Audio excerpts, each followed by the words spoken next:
গভীরে নির্জনে যখন একা বসে ভাবি তখন শুধু তোমার কথা ছাড়া অন্য কোনো কিছুই মনে পড়ে না প্রিয়। আসলে তোমাকে আমি প্রচণ্ড ভালোবাসি। এক সময় তোমার কথা ভাবতে ভাবতে আমি ঘুমাতাম, তোমার ভাবতে ভাবতে খাতাম, তোমার কথা ভাবতে ভাবতে আমি চলতাম।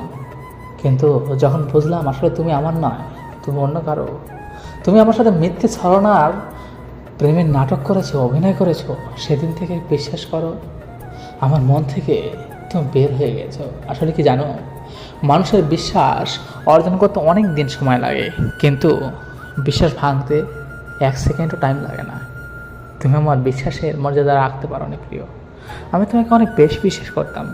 শোনো প্রিয়, সত্যি বলছি, আমি একটা সময় এমন বিশ্বাস করতাম যে যে তুমি আমার যদি জীবনটা বা আমার কলেজাটা ছিঁড়ে নিতে, আমি তাই ছেড়ে দিতাম। এতটা বিশ্বাস করতাম, তোমাকে এতটা ভালোবাসতাম। শোনো, তোমার জন্য আমার জীবনটাও দিয়ে দিতে পারতাম, জীবন কোরবানি দিয়ে দিতাম। কিন্তু প্রিয়, তুমি আমার বিশ্বাসের মজাটাই রাখলে না। তুমি আমাকে ফালতু মনে করে, অবহেলা করে অন্য কারো হাত ধরে চলে গেলে। আমি জানি তুমি অনেক সুখেই রয়েছো, কিন্তু মনে রাখো, কাউকে কেউ কষ্ট দিয়ে কেউ সুখী হতে পারে না। আমি খোদার কাছে সেই প্রার্থনাই করি যে তুমি আমাকে যে কষ্টটা দিয়েছো, ঠিক একদিন একই রকম কষ্ট তোমাকেও সে দিবে। সেদিন সেদিন তুমি আমার কথা ভীষণভাবে মনে করবে, আমার ভালোবাসাটা বুঝবে। কিন্তু কী উপায়? কোনো উপায় থাকবে না, কারণ সেদিন তো আমি থাকবো না। হয়তো বা পৃথিবী ছেড়ে চলে যাব, হয়তো তোমার কাছ থেকে অনেক দূরে চলে যাব।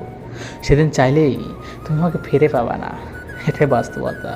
আসলে ভালোবাসাটা আমার ভুল ছিল, আমি মানুষ চিনতে পারিনি, জানো তো। আমি তোমাকে অনেক অন্ধের মতো ভালোবাসতাম, অন্ধের মতো বিশ্বাস করতাম, কিন্তু সেই বিশ্বাসকে তুমি কাজে রাখে, বিশ্বাসকে ছড়ি বানিয়ে আমার কলিজাতে আঘাত দিয়ে চলে গেছো। বাহ প্রিয়, আমি তোমার জন্য স্বার্থের টানে গড়ে অনেক ওঠা সম্পর্কগুলো, সম্পর্কগুলো যে আমার ভালোবাসা চেষ্টা করেও টিকিয়ে রাখা আমার বিশ্বাসকে সম্ভব কাজে নয়। লাগিয়ে আমার কলেজাটা ছেড়ে নিয়ে মানুষ চলে যদি গেছে। তার মনটাকে ভালো নিজের থাকো মতো প্রিয়, করে সুখে সামলাতে থেকো, পারতো, এটাই প্রত্যাশা তাহলে করি। পৃথিবীতে